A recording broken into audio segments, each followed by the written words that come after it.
Hello दोस्तों, आप सभी का स्वागत है आपके अपने यूट्यूब चैनल लर्न विद एजे पर। दोस्तों, आज है 11 जनवरी और आज की इस क्लास में हम लोग जो कुमार गौरव सर के द्वारा 10 जनवरी 2023 को जो करंट अफेयर्स की क्लास करवाई गई थी, उस क्लास का आज की इस वीडियो में हम लोग रिवीजन करने वाले हैं। दोस्तों, जैसा कि आप लोग जानते ही हैं, ये जो अपनी क्लास रहती है रिवीजन क्लास रहती है और प्रतिदिन सुबह 6 बजे करवाई जाती है। दोस्तों, आज की इस क्लास में मैं आपको किस प्रकार से रिवीजन करवाऊंगा वो मैं आपको सबसे पहले बता देता हूं। तो दोस्तों, यहाँ पर मैंने सबसे पहले क्या किया है, करंट अफेयर्स के सारे क्वेश्चंस नोट किए हुए हैं। उसके बाद में आज की इस वीडियो में लल्लन टॉप क्वेश्चंस को हमने नहीं नोट किया है टाइम कम होने की वजह से। आज की इस वीडियो में केवल और केवल करंट अफेयर्स के क्वेश्चंस रहेंगे और 2022 के जो इंपॉर्टेंट क्वेश्चंस हैं, सबसे पहले मैं आपको दिखा देता हूँ। तो ये हैं 2022 के कुछ इंपॉर्टेंट क्वेश्चंस। तो ये 2022 के जो इंपॉर्टेंट क्वेश्चंस हैं, इनका मैं आपको रिवीजन करवाने वाला हूं। लल्लन टॉप क्वेश्चंस के स्थान पर मैं जो है आज आपको 2022 के क्वेश्चंस का रिवीजन करवाने वाला हूं। तो चलिए दोस्तों, शुरू करते हैं आज के अपने इस सेशन को बिना देरी करे और देख लेते हैं आज का अपना पहला प्रश्न। दोस्तों, इस क्लास को शुरू करने से पहले मैं आपको बताना चाहता हूं कि अगर आप लोग इस क्लास की पीडीएफ चाहते हैं तो उसके लिए आपको क्या करना है, हमारे टेलीग्राम चैनल को ज्वाइन कर लेना है। वहां पर इन सभी क्लासेस की आप पीडीएफ प्राप्त कर सकते हैं। टेलीग्राम चैनल ज्वाइन करने के लिए आपको क्या करना है, टेलीग्राम ऐप पर जाना है और वहां पर आपको सर्च करना है @टाइम शेविंग क्लास। जिस प्रकार से आपको यहाँ पर लिखा हुआ आपकी स्क्रीन पर दिख रहा है, सेम इसी प्रकार से आपको लिखना है, तभी आपके सामने हमारा चैनल ओपन होगा। और जब चैनल ओपन हो जाएगा तो उसी चैनल को आपको ज्वाइन कर लेना है और वहाँ से आप इन सब की पीडीएफ प्राप्त कर सकते हैं। तो चलिए दोस्तों, अब शुरू करते हैं आज के अपने इस सेशन को और देखते हैं आज का अपना पहला प्रश्न। तो दोस्तों, यहाँ पर अपना सबसे पहला प्रश्न दिया गया है कि संयुक्त राज्य अमेरिका की पहली महिला सिख न्यायाधीश कौन बनी है। संयुक्त राज्य अमेरिका की पहली महिला सिख न्यायाधीश कौन बनी है, इनका नाम है मनप्रीत मोनिका सिंह। मनप्रीत मोनिका सिंह जो है ये कहाँ की रहने वाली हैं, ये ह्यूस्टन शहर की रहने वाली हैं। ह्यूस्टन शहर अमेरिका में है और अमेरिका के ह्यूस्टन शहर की ये रहने वाली हैं। और इनको क्या किया गया है, ये अमेरिका की जो पहली महिला हैं सिख न्यायाधीश, अमेरिका की पहली महिला सिख न्यायाधीश के रूप में इनको चुना गया है। तो ये नाम आपको याद रखना है, इनका नाम क्या है, मनप्रीत मोनिका सिंह। इनको कहाँ पर नियुक्त किया गया है, तो बता देना है टेक्सास का जो सिविल कोर्ट है वहाँ पर इनको न्यायाधीश चुना गया है। बात करेंगे इंपॉर्टेंट पॉइंट की, तो पहला पॉइंट दिया गया है कि अमेरिका में अश्वेत महिला न्यायाधीश कौन बनी है। अमेरिका में पहली अश्वेत महिला न्यायाधीश कौन बनी है, केतांजी ब्राउन जैक्सन। केतांजी ब्राउन जैक्सन जो है ये अश्वेत महिला न्यायाधीश हैं। अश्वेत महिला न्यायाधीश पूछेगा तो केतांजी ब्राउन जैक्सन, और सिख महिला न्यायाधीश पूछेगा तो आपको बताना है मनप्रीत मोनिका सिंह। उसके बाद में नेक्स्ट पॉइंट है, मेरीलैंड की लेफ्टिनेंट जनरल बनने वाली पहली प्रवासी महिला कौन बनी है, ये बन गई है अरुणा मिलर। कौन बन गई है, अरुणा मिलर। अमेरिका की पहली महिला उपराष्ट्रपति कौन बनी है, अमेरिका की पहली महिला उपराष्ट्रपति बनी है कमला हैरिस। कौन बनी है, कमला हैरिस बनी है। अगर हम अमेरिका की बात करेंगे तो अमेरिका की राजधानी क्या है, अमेरिका की राजधानी है वाशिंगटन डीसी। अब ये जो इसमें डीसी आता है, इसका मतलब क्या होता है, इसका मतलब होता है डिस्ट्रिक्ट ऑफ कोलंबिया। इसका मतलब क्या होता है, डिस्ट्रिक्ट ऑफ कोलंबिया होता है। ये पॉइंट भी आपको यहाँ से याद रखना है। अमेरिका के वर्तमान राष्ट्रपति कौन है, अमेरिका के जो वर्तमान राष्ट्रपति हैं ये है जो बाइडन। अमेरिका के वर्तमान राष्ट्रपति कौन है, अमेरिका के वर्तमान राष्ट्रपति जो बाइडन हैं। ये सभी पॉइंट आपको यहाँ से याद रखने हैं। अमेरिका की स्पेस एजेंसी का अगर नाम पूछा जाएगा तो अमेरिका की स्पेस एजेंसी का नाम क्या है, अमेरिका की स्पेस एजेंसी का नाम है नासा। अमेरिका की स्पेस एजेंसी का क्या नाम है, नासा। इसी प्रकार से भारत की स्पेस एजेंसी का नाम पूछा जाता है तो भारत की स्पेस एजेंसी का नाम क्या है, भारत की स्पेस एजेंसी का नाम है इसरो। अब आपके लिए यहाँ पर एक क्वेश्चन है कि नासा का फुल फॉर्म क्या है और इसरो का फुल फॉर्म क्या है। इसरो का फुल फॉर्म बताने से केवल काम नहीं चलेगा, आपको यहाँ पर यह भी बताना है कि इसरो की स्थापना कब हुई थी, इसरो का मुख्यालय कहाँ है और इसरो के वर्तमान समय में हेड कौन है। तो 3 क्वेश्चन इसके हो गए इसरो के, और फुल फॉर्म से पूछेंगे तो 4 क्वेश्चन हो गए इसरो से संबंधित और 1 क्वेश्चन हो गया नासा का। इन 5 क्वेश्चंस का आंसर आपको जरूर बताना है। उसके बाद में हम बात करेंगे नेक्स्ट क्वेश्चन की। तो नेक्स्ट क्वेश्चन यहाँ पर दिया गया है विश्व हिंदी दिवस से संबंधित। तो विश्व हिंदी दिवस प्रतिवर्ष कब मनाया जाता है, तो ये मनाया जाता है प्रतिवर्ष 10 जनवरी को। 10 जनवरी को ये क्यों मनाते हैं, तो क्योंकि ये 10 जनवरी 1975 को पहले नंबर का विश्व हिंदी सम्मेलन हुआ था, इसीलिए 10 जनवरी को क्या मनाते हैं, विश्व हिंदी दिवस प्रतिवर्ष मनाया जाता है। अब यहाँ से आपसे किस किस प्रकार से क्वेश्चन पूछे जा सकते हैं, तो सबसे पहले मैं आपको ये समझा देता हूँ। तो पहला क्वेश्चन यहाँ से आपसे ये पूछा जा सकता है कि विश्व हिंदी दिवस प्रतिवर्ष कब मनाते हैं, तब आपको बताना है 10 जनवरी। उसके बाद में दूसरा क्वेश्चन यहाँ से ये पूछा जा सकता है कि पहले नंबर का जो विश्व हिंदी सम्मेलन है कब हुआ था, तो ये हुआ था 10 जनवरी 1975 को। तीसरा क्वेश्चन यहाँ से ये पूछा जा सकता है कि पहले नंबर का जो विश्व हिंदी सम्मेलन है ये कहाँ हुआ था, तो ये हुआ था नागपुर में। ये हो गए आपके 3 क्वेश्चन। अब चौथा क्वेश्चन यहाँ से आपको क्या याद रखना है, चौथा क्वेश्चन यहाँ से आपको ये याद रखना है कि ये जो विश्व हिंदी दिवस है इसको मनाए जाने की घोषणा कब की गई थी, तो इसको मनाए जाने की घोषणा वर्ष 2006 में की गई थी। 4 क्वेश्चन आपके ये हो गए। पांचवा क्वेश्चन यहाँ से आपको ये याद रखना है कि जब इस दिवस को मनाए जाने की घोषणा की गई थी तो उस समय भारत के प्रधानमंत्री कौन थे, तो भारत के प्रधानमंत्री थे मनमोहन सिंह।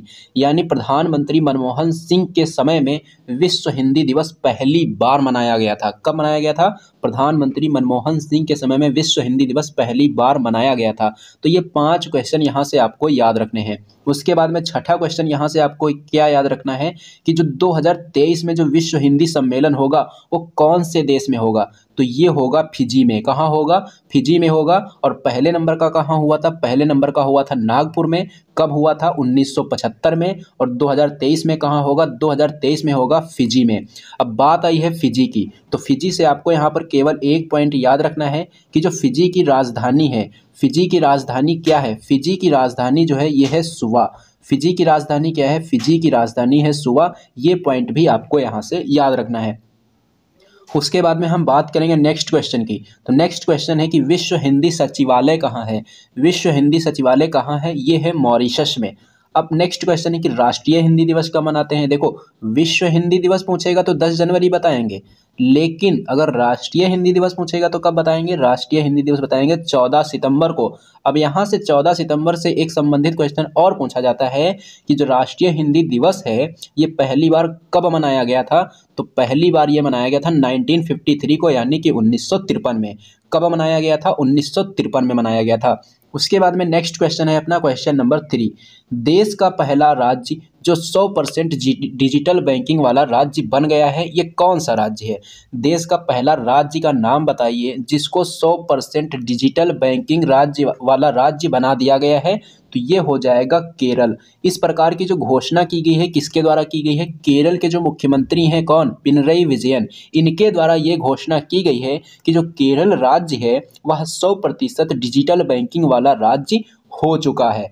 अगर हम बात करेंगे 100% डिजिटल बैंकिंग वाला पहला जिला, तो पहला जिला पूछा जाएगा तो त्रिशूर बताएंगे। ये भी कहाँ है, ये भी केरल में है। जिला पूछेगा तो त्रिशूर बताएंगे, राज्य पूछेगा तो केरल बताएंगे।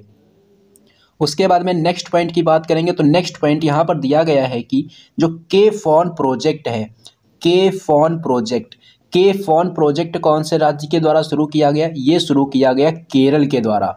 इसका उद्देश्य क्या है, इसका उद्देश्य है सभी तक बेहतर इंटरनेट सुविधा को पहुंचाना। उद्देश्य क्या है, सभी तक बेहतर इंटरनेट सुविधा को पहुंचाना। बात करेंगे नेक्स्ट पॉइंट की, तो नेक्स्ट पॉइंट यहाँ पर दिया गया है कि डिजिटल रूप से साक्षर पंचायत कौन सी पंचायत बनी है, ये बन गई है पुल्लमपारा पंचायत, और ये कहाँ है, ये है केरल में। नेक्स्ट पॉइंट की बात करेंगे तो नेक्स्ट क्वेश्चन यहाँ पर दिया गया है कि अवार्ड फॉर जो लीडरशिप है ये किसे दिया गया है, किसके द्वारा दिया गया है। तो जो अवार्ड फॉर लीडरशिप है ये किसे दिया गया है, ये दिया गया है जस्टिस डी.वाई. चंद्रचूड़ को। Justice D.Y.. चंद्रचूड़ कौन है, ये भारत के 50वें मुख्य न्यायाधीश हैं। भारत के 50वें मुख्य न्यायाधीश कौन है, जस्टिस डी.वाई. चंद्रचूड़। और ये जो अवार्ड है किसके द्वारा दिया गया है, हार्वर्ड लॉ स्कूल सेंटर के द्वारा इसको दिया गया है। Justice D.Y.. चंद्रचूड़ के पिता जो थे उनका नाम था जस्टिस वाई.वी. चंद्रचूड़। अब जस्टिस वाई.वी. चंद्रचूड़ से संबंधित एक क्वेश्चन पूछा जाता है कि ऐसे न्यायाधीश, ऐसे मुख्य न्यायाधीश का नाम बताइए जिनका कार्यकाल सर्वाधिक लंबा रहा हो। तो सर्वाधिक लंबा कार्यकाल किनका रहा है, जस्टिस वाई.वी. चंद्रचूड़ का रहा है। और ये किनके पिता हैं, जस्टिस डी.वाई. चंद्रचूड़ के पिता हैं। और जस्टिस डी.वाई. कौन है, ये भारत के 50वें मुख्य न्यायाधीश हैं। बात करेंगे नेक्स्ट पॉइंट की, तो नेक्स्ट पॉइंट दिया गया है कि भारत के पहले मुख्य न्यायाधीश कौन थे। तो भारत के पहले मुख्य न्यायाधीश थे हीरालाल जे कानिया। सुप्रीम कोर्ट की पहली महिला न्यायाधीश कौन थी, फातिमा एम बीबी। भारत के 49वें मुख्य न्यायाधीश कौन थे? Justice U Lalit. वर्तमान समय में सुप्रीम कोर्ट में कितनी महिला न्यायाधीश हैं? तो ये हैं 3। पहले 4 थी, लेकिन अब आपको याद रखना है कि अब जो है 3 महिला न्यायाधीश हैं सुप्रीम कोर्ट में। इंदिरा बनर्जी जो है ये रिटायर हो चुकी हैं। नेक्स्ट क्वेश्चन दिया गया है आकांक्षी ब्लॉक कार्यक्रम। आकांक्षी ब्लॉक कार्यक्रम जो है इसकी शुरुआत कहाँ हुई है? इसकी शुरुआत हुई है नई दिल्ली से। नई दिल्ली में ही मुख्य सचिव का जो सेकंड सम्मेलन है उसका आयोजन किया जा रहा है और उसी में क्या किया गया है? आकांक्षी ब्लॉक कार्यक्रम को शुरू किया गया है। ये जो मुख्य सचिव का दूसरा सम्मेलन है इसकी अध्यक्षता किसके द्वारा की जा रही है? प्रधानमंत्री जी के द्वारा इसकी अध्यक्षता की जा रही है। मुख्य सचिव का जो पहला सम्मेलन है ये कब और कहाँ हुआ था? तो ये बताना है कि जून 2022 को धर्मशाला हिमाचल प्रदेश में मुख्य सचिव का पहला सम्मेलन हुआ था। ये जो आकांक्षी ब्लॉक कार्यक्रम है इसका उद्देश्य क्या है? इसका उद्देश्य है सबका साथ सबका विकास, या फिर कह सकते हैं समावेशी विकास। आकांक्षी ब्लॉक कार्यक्रम का उद्देश्य क्या है? समावेशी विकास है। जिस प्रकार से आकांक्षी ब्लॉक कार्यक्रम शुरू किया गया है इसी प्रकार से 2018 में आकांक्षी जिला कार्यक्रम को भी शुरू किया गया था। और आकांक्षी जो जिला कार्यक्रम है इसमें वर्तमान समय में कितने जिले शामिल हैं? तो 112 जिले इसमें शामिल हैं। नेक्स्ट क्वेश्चन दिया गया है कि उत्तराखंड के किस शहर को आपदा संभावित क्षेत्र घोषित किया गया है? तो उत्तराखंड का जो जोशीमठ शहर है उसको क्या किया गया है? आपदा संभावित क्षेत्र घोषित किया गया है। बात करेंगे उत्तराखंड की तो उत्तराखंड को और किस नाम से जानते हैं? देवभूमि के नाम से जानते हैं। देवभूमि के नाम से किस राज्य को जाना जाता है? उत्तराखंड को। उत्तराखंड की राजधानियां आपको याद रखनी है, 2 हैं। एक तो है देहरादून और एक है गैरसैंण। उत्तराखंड की ग्रीष्मकालीन राजधानी कौन सी है? गैरसैंण है। बात करेंगे जोशीमठ की तो जो ये जोशीमठ है ये जो आदि शंकराचार्य के द्वारा 4 मठ स्थापित किए गए थे उन्हीं में से एक मठ कौन सा है? जोशीमठ है। उसके बाद में नेक्स्ट पॉइंट है कि इमोइनू इरप्पा जो महोत्सव है ये कहाँ मनाया गया है? ये मनाया गया है मणिपुर में। कौन से समुदाय के द्वारा? मेइती समुदाय के द्वारा इसको मनाया गया है। और इसी महोत्सव में क्या किया जाता है? विषम संख्या में व्यंजन परोसे जाते हैं। जैसे 1 हो गया, 3 हो गया, 5 हो गए। इस प्रकार से 1 व्यंजन या 3 व्यंजन या 5 व्यंजन यानी कि विषम संख्या में व्यंजन को परोसा जाता है। उसके बाद में नेक्स्ट पॉइंट है कि संघाई हिरण कहाँ पाए जाते हैं? संघाई हिरण मणिपुर में पाए जाते हैं। इसी प्रकार से लोकटक झील पूछी जाती है कौन से राज्य में है? तो ये मणिपुर में है। इसी प्रकार से नेक्स्ट पॉइंट है कि काबुल लामजाओ नेशनल पार्क कौन से राज्य में है? तो ये मणिपुर में है। नेक्स्ट पॉइंट है कि थांगटा। थांगटा क्या है? ये मणिपुर का मार्शल आर्ट है। नेक्स्ट पॉइंट है सिरोउ लिली फेस्टिवल। सिरोउ लिली फेस्टिवल कहाँ मनाते हैं? मणिपुर में मनाते हैं। तो मणिपुर से संबंधित आपको यहाँ पर 4-5 पॉइंट याद रखने हैं। संघाई हिरण कहाँ पाते हैं? मणिपुर में। लोकटक झील कहाँ है? मणिपुर में। काबुल लामजाओ नेशनल पार्क कहाँ है? मणिपुर में। थांगटा कहाँ का मार्शल आर्ट है? मणिपुर का मार्शल आर्ट है। सिरोउ लिली फेस्टिवल कहाँ मनाते हैं? मणिपुर में मनाते हैं। तो ये सभी पॉइंट आपको यहाँ से याद रखने हैं।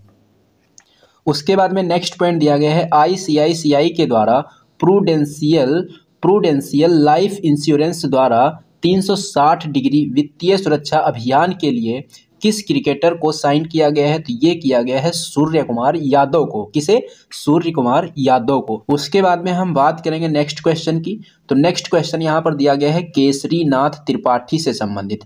केसरी नाथ त्रिपाठी का अभी हाल ही में क्या हुआ है? निधन हो गया है। अगर पूछा जाए कि इनका निधन कहाँ हुआ है तो आपको बता देना है कि इनका निधन प्रयागराज में हुआ है। और ये जो है यूपी के 3 बार विधानसभा अध्यक्ष भी रह चुके हैं। यूपी के 3 बार विधानसभा अध्यक्ष भी रह चुके हैं। और ये कहाँ के राज्यपाल रह चुके हैं? तो ये पश्चिम बंगाल के राज्यपाल भी रह चुके हैं। तो प्रश्न यहाँ से आपसे कुछ इस प्रकार से पूछा जाएगा कि अभी हाल ही में केसरी नाथ त्रिपाठी का निधन हो गया है। ये किस राज्य के पूर्व राज्यपाल रह चुके हैं? तो आपको बताना है पश्चिम बंगाल के ये पूर्व राज्यपाल रह चुके हैं। नेक्स्ट क्वेश्चन दिया गया है लो स्मोक सुपीरियर केरोसिन तेल। लो स्मोक सुपीरियर केरोसिन तेल को किसने लॉन्च किया है? तो ये BPCL। BPCL का मतलब है भारत पेट्रोलियम कॉर्पोरेशन लिमिटेड। इसके द्वारा इसको लॉन्च किया गया है। और कहाँ से लॉन्च किया गया? जम्मू से लॉन्च किया गया है। किसके लिए लॉन्च किया गया है? तब आपको बता देना है कि भारतीय सेना के लिए इसे लॉन्च किया गया है। बीपीसीएल क्या है? बीपीसीएल एक महारत्न कंपनी है। अगर आपसे पूछा जाए कि वर्तमान समय में कितनी महारत्न कंपनियां हैं, तब आपको बता देना है कि वर्तमान समय में 12 महारत्न कंपनियां हैं। और 12वीं जो महारत्न कंपनी है, अगर आपसे ये पूछ दिया जाए, तब आपको बता देना है कि जो 12वीं महारत्न कंपनी है कौन सी है? आरईसी है। कौन सी है? आरईसी। नेक्स्ट क्वेश्चन की बात करेंगे तो नेक्स्ट क्वेश्चन यहाँ पर दिया गया है कि इंडोर स्टेडियम की आधारशिला कहाँ रखी गई है और इसकी आधारशिला किसने रखी है? तो आधारशिला चित्तौड़गढ़ राजस्थान में रखी गई है। आधारशिला रखी किसने है? अनुराग सिंह ठाकुर ने रखी है। तो दोस्तों आज की करंट अफेयर्स के क्वेश्चंस का रिवीजन हमने कर लिया है। अब हम देखेंगे 2022 के कुछ इंपॉर्टेंट क्वेश्चन। सबसे पहला क्वेश्चन है कि खंजर अभ्यास कौन कौन से देशों के बीच में आयोजित किया गया? तो ये किया गया भारत और किर्गिस्तान के बीच में। सूर्य किरण एक्सरसाइज कौन कौन से देशों के बीच में हुई है? तो ये हुई है भारत और नेपाल के बीच में। उसके बाद में हम बात करेंगे नेक्स्ट पॉइंट की। ये जो पर्वत प्रहार है, पर्वत प्रहार जो एक्सरसाइज है, इसका आयोजन कहाँ किया गया है? इसका आयोजन किया गया है लद्दाख में। आयोजन किसने किया है? तो आयोजन इसका किया है भारतीय सेना ने। धर्म गॉर्जियन एक्सरसाइज किसके किसके बीच में हुई है? जापान और भारत के बीच में। गरुण शक्ति जो एक्सरसाइज है कौन कौन से देशों के बीच में हुई है? तो ये भारत और इंडोनेशिया के बीच में हुई है। नसीम अल बहे एक्सरसाइज भारत और ओमान के साथ में। Malabar exercise Bharat, Japan, America और ऑस्ट्रेलिया के साथ में हुई है। ये जो भारत, जापान, अमेरिका और ऑस्ट्रेलिया हैं, किस किस संगठन के सदस्य हैं? तो क्वाड संगठन का नाम आप लोगों ने सुना होगा। क्वाड संगठन में कितने सदस्य देश हैं? 4 सदस्य देश हैं। उनके नाम क्या हैं? भारत, जापान, अमेरिका और ऑस्ट्रेलिया।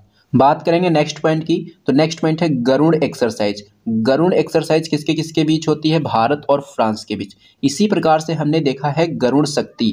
गरुड़ शक्ति पूछेगा तो इंडोनेशिया के साथ में होती है और केवल गरुड़ पूछेगा तो ये फ्रांस के साथ में होती है। नेक्स्ट पॉइंट दिया गया है कि हॉकी पुरुष विश्व कप 2023 का आयोजन कहाँ होगा?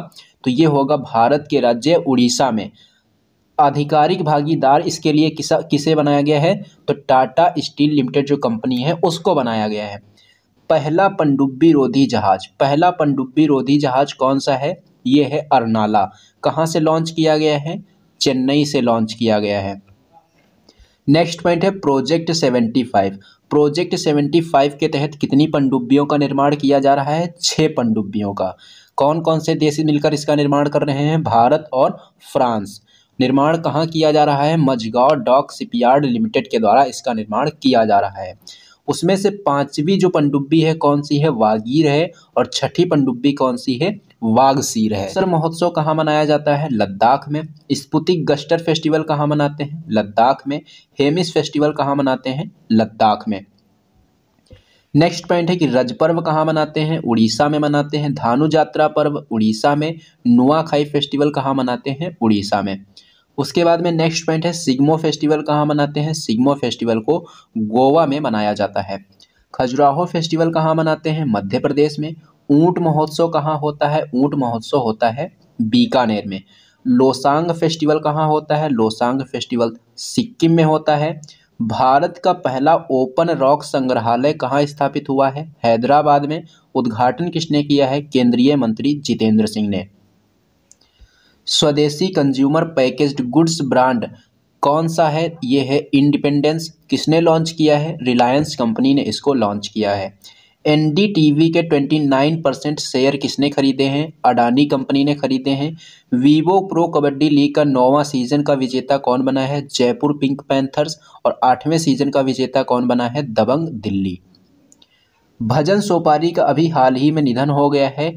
ये कौन से वाद्य यंत्र से संबंधित हैं? संतूर वादक। पंडित शिव कुमार शर्मा का संबंध किससे है? संतूर वादक से। रविशंकर का संबंध किससे है? सितार वादक से। बिस्मिल्लाह खां का संबंध किससे है? शहनाई वादक हैं ये। शिंजो आबे का अभी हाल ही में निधन हो गया है। ये कौन थे? जापान के पूर्व प्रधानमंत्री थे और इन्हीं को 2021 का पद्म विभूषण भी दिया गया है और 2022 का नेताजी पुरस्कार भी इन्हीं को दिया गया है। उसके बाद में नेक्स्ट पॉइंट की बात करेंगे तो नेक्स्ट पॉइंट दिया गया है राकेश झुनझुनवाला। राकेश झुनझुनवाला जो है एक किससे संबंधित थे? शेयर मार्केट से संबंधित थे और आकाशा जो एयरलाइंस है वह इन्हीं के द्वारा शुरू की गई थी। मिखाइल गोर्बाचेव जो है इनका अभी हाल ही में निधन हो गया है। ये कौन थे? ये जो है सोवियत संघ का जब विघटन हुआ था तो उस समय कौन थे ये? उस समय ये राष्ट्रपति थे। साइरस मिस्त्री कौन थे? साइरस मिस्त्री टाटा कंपनी के सबसे युवा सीईओ थे। एलिजाबेथ सेकंड यूके की महारानी थी, इनका भी निधन हो गया। और वर्तमान समय में यूके के महाराजा कौन है? यूके के राजा कौन है? चार्ल्स थर्ड हैं। जीआई टैग अधिनियम कौन से वर्ष का है? 1999 का है। और 2004 में पहला जीआई टैग किसे दिया गया था? दार्जिलिंग की चाय को दिया गया था। गमोचा के लिए जीआई टैग किसे दिया गया है? असम को दिया गया है। तंदूर रेड ग्राम का जीआई टैग किसे दिया गया है? तेलंगाना को। रक्त से खुबानी का जीआई टैग किसे दिया गया है? कश्मीर को। और सफ़ेद प्याज का जीआई टैग किसे दिया गया है? महाराष्ट्र को। गति शक्ति विश्वविद्यालय जो कि वडोदरा में स्थित है, उसके प्रथम चांसलर कौन बनाए गए हैं? अश्विनी वैष्णव बनाए गए हैं। वीर बाल दिवस कब मनाया जाता है? 26 दिसंबर 2022 को यह पहली बार मनाया गया। स्टार्टअप डे कब मनाएंगे? 16 जनवरी को। पराक्रम दिवस 23 जनवरी को। डॉल्फिन दिवस 5 अक्टूबर को। डॉल्फिन प्रोजेक्ट कब शुरू हुआ था? 5 अक्टूबर 2009 को। उसके बाद में नेक्स्ट पॉइंट दिया गया है कि हिमाचल प्रदेश के नए मुख्यमंत्री कौन बने? सुखविंदर सिंह सुक्खू बने। गुजरात के नए मुख्यमंत्री भूपेंद्र पटेल। गोवा के नए मुख्यमंत्री प्रमोद सावंत। त्रिपुरा के नए मुख्यमंत्री डॉक्टर मानिक शाह। मणिपुर के नए मुख्यमंत्री एन बीरेन सिंह। महाराष्ट्र के नए मुख्यमंत्री एकनाथ शिंदे। पंजाब के नए मुख्यमंत्री भगवंत मान। तो दोस्तों ये था आज का आपका सेशन। ये सेशन आपको कैसा लगा है कमेंट बॉक्स में कमेंट करके ज़रूर बताना। अगर सेशन पसंद आया हो तो इसे लाइक करना और इसे अपने दोस्तों में ज़्यादा से ज़्यादा शेयर भी करना। और हाँ दोस्तों, अगर आप लोगों ने अभी तक हमारे चैनल को सब्सक्राइब नहीं किया है तो चैनल को सब्सक्राइब कर लेना और बेल आइकन पर क्लिक करके ऑल पर ज़रूर क्लिक कर लेना, जिससे कि इस चैनल पर जब भी कोई वीडियो अपलोड की जाए तो उसका नोटिफिकेशन आपको सबसे पहले मिले। तो चलिए दोस्तों, मिलते हैं हम लोग एक नेक्स्ट वीडियो में।